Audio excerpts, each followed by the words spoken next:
6.4.6 graphic अरे elements values with the bar chart. हमारे पास हमने जो भी वैल्यूज जो है वो प्रिंट करानी है, उसके साथ हमारा जो बार चार्ट है वो भी हमें प्रिंट होकर आए।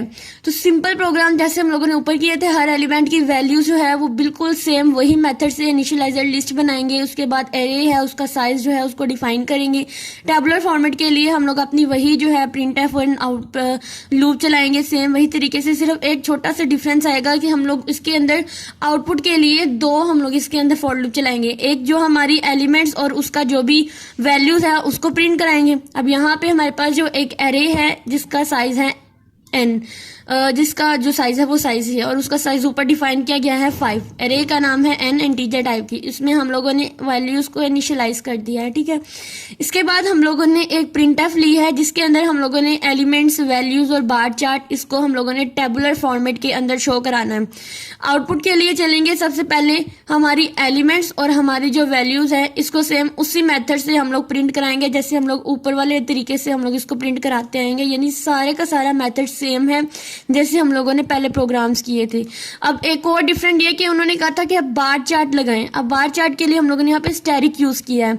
इसका मतलब क्या होगा कि हमारी आउटपुट में हमारे एलिमेंट्स की वैल्यूज जितनी आएंगी उतनी बार ही हमें ये स्टैटिक प्रिंट होकर आए। तो इसके लिए हम लोग लूप चलाएंगे j इज इक्वल टू 1, ठीक है। एलिमेंट्स और एरे का जो वैल्यूज थी उसके लिए हम लोगों ने आई यूज किया था और इसको हमने स्टार्ट किया था 0 तक और लेस देन किया था हमने अपनी साइज तक, यानी जितना साइज था वहां तक ही सिर्फ हमारी चले।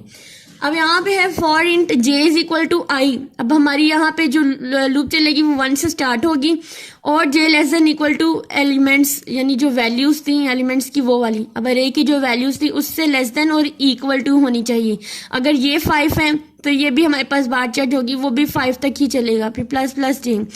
अब यहाँ पे वैल्यूज जो है वो कितनी होंगी, अब देखो यहाँ पे सबसे पहले 19 है, 3 है, 15 है, 7 है, 11 है। सबसे पहले वैल्यू क्या आएगी 19, तो हमारे पास जो स्टैटिक है वो प्रिंट होकर आएंगे टोटल 19।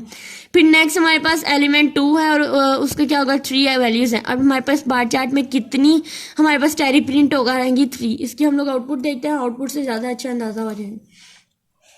नेक्स्ट आउटपुट में देखो सबसे पहले हमारे पास क्या गिवन थी, हमारे पास वैल्यूज गिवन थी और इस वैल्यू के अंदर 19 है और बार चार्ट में हमारे पास कितने स्टैटिक प्रिंट हुए टोटल 19।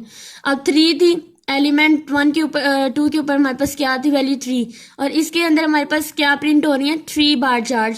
फिर 15 है, 15 बार चार्ट, फिर 7, फिर 7, फिर 11। जितनी हम वैल्यूज इंसर्ट करेंगे यहाँ जो जो वैल्यू इंसर्ट करेंगे उसी लिहाज से हमारी जो बार चार्ट है वो प्रिंट होगी। अब क्वेश्चन यहाँ पे ये है कि हमारी बार चार्ट उतनी ही प्रिंट क्यों हो रही है और कैसे हो रही है। तो सबसे पहले अगर हम लोग देखें तो हम लोगों ने यहाँ पे जो बार चार्ट के लिए लूप चलाई थी उसके अंदर जो हमने कंडीशन दी थी अपनी ये वाली n जो है i, ये हमारी ये वैल्यूज को ही शो करा रहा होता है। तो जैसे जैसे हमारी वैल्यूज आती जाएंगी उस लिहाज से हमारा बार चार्ट जो है वो इस चीज को प्रिंट कराता जाएगा, ठीक है। ये सिंपल सा प्रोग्राम था, जस्ट इसके अंदर बार चार्ट को उन्होंने डिस्कस किया था। होप सो आप लोगों को इसकी अच्छी समझ आई हो।